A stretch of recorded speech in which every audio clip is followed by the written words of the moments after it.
Eh bien, heureux de vous retrouver à la suite de ces vidéos qui avaient pour thème l'animation des apporteurs d'affaires. Nous avons parlé banquiers, assureurs, etc., etc. L'objectif pour moi aujourd'hui était de vous rappeler qu'à l'issue de chacun de ces entretiens-là, vous devez toujours avoir en tête, à mon sens, au moins 4 objectifs très distincts. Le premier objectif, c'est eh bien, repartir avec ce qu'on est venu chercher, un dossier et un contact client, tout simplement. Eh bien, ça se réclame. Et combien de fois j'ai pu voir effectivement des entretiens qui étaient très bien amenés, qui se sont très bien déroulés, et puis on repart très heureux en se disant bah vraiment on s'est bien compris, on s'est bien entendu, c'est formidable. Bilan, résultat, alors du coup on repart avec quoi? Bah avec rien, en revanche. Et on espère qu'il nous rappellera. C'est forcément dommage et donc l'objectif est nécessairement qu'à l'issue de l'entretien, on réclame un contact, un client.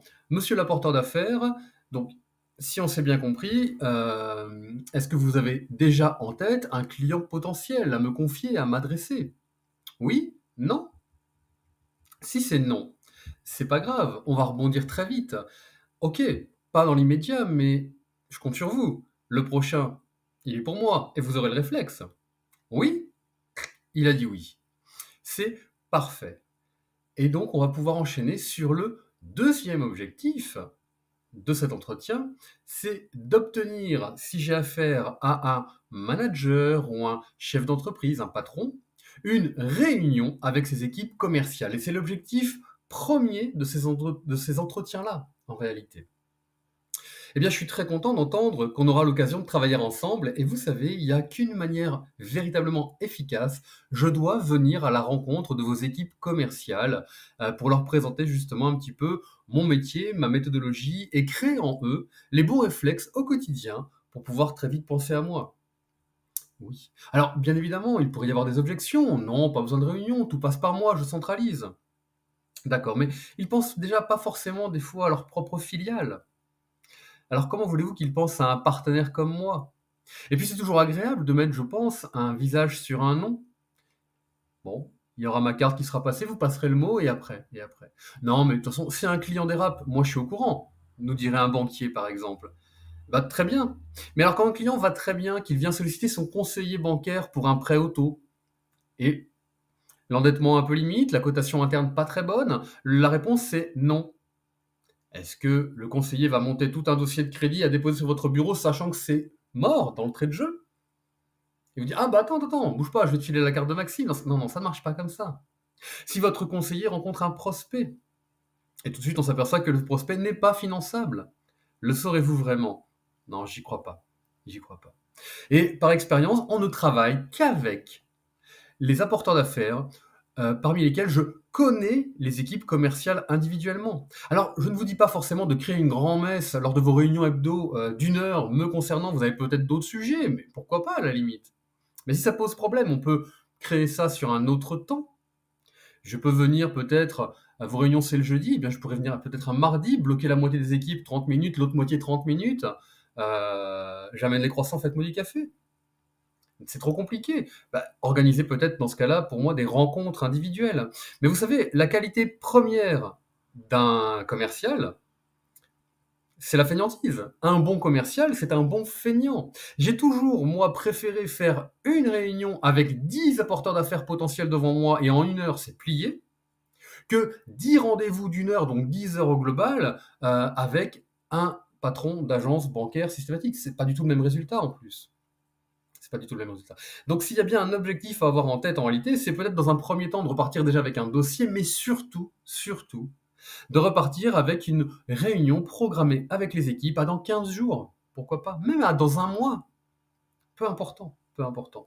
Ça se cale, en tout cas. Il n'y aura jamais d'autres aussi bonnes occasions que cela, parce que vous avez été forcément très convaincant, très éloquent sur ce premier rendez-vous, ce R1, disons.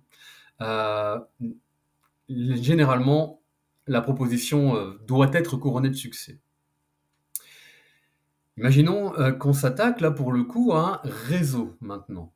Alors ok, j'avais un premier objectif, c'était repartir avec un dossier. Mon deuxième objectif, c'était de repartir avec une réunion pour rencontrer les équipes commerciales de ce manager que j'ai pu rencontrer à cette occasion-là. Fort bien, fort bien. Si c'est un réseau, je peux me rajouter 2 objectifs additionnels. Troisième objectif d'un entretien comme celui-ci, serait de travailler sur la recommandation. La personne en face est fort sympathique, elle adhère bien à votre discours, il y a un dossier, il y a une réunion de programmée, eh bien peut-être jouer un peu sur les recommandations, surtout si vous commencez un petit peu et que vous maîtrisez encore mal votre secteur. Mais écoutez, je suis content en tout cas, on se revoit donc dans 15 jours. Dites-moi, dans 3 jours, j'ai rendez-vous avec le responsable de l'agence de X, monsieur Y. Vous le connaissez? Ouais?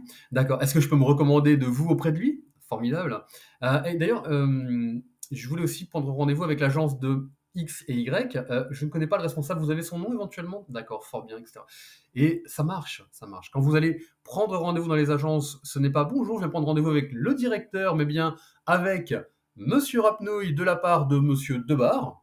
C'est pas du tout la même chose déjà à l'accueil. L'entrée sera beaucoup plus sympathique et les résultats seront bien meilleurs dans le taux de transfo de vos prises de rendez-vous, forcément. Et puis même les rendez-vous ensuite obtenus, quand vous venez de la part de quelqu'un avec qui vous bossez déjà bien, c'est forcément plus simple. Donc jouez à fond cette carte de la recommandation. Quand c'est un réseau, rien de plus simple.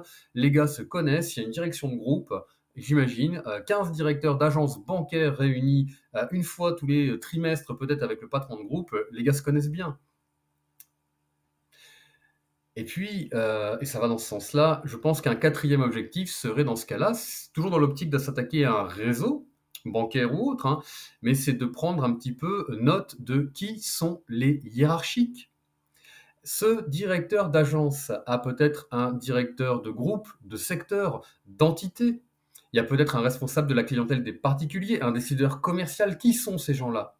Nom, prénom, où sont-ils situés? Parce que vous le verrez dans la prochaine vidéo, dans le rythme de prospection sur un an, à un moment donné, ce qui serait intéressant, c'est de pouvoir effectivement aller prendre contact avec des patrons de groupe, les managers des managers que l'on rencontre. Certes, on s'éloigne un petit peu de notre cible première, qui est le client final, mais c'est pour y revenir encore bien plus fort, et nous le verrons lors de la prochaine vidéo, où on parlera dans le détail de ce que j'appelle le data.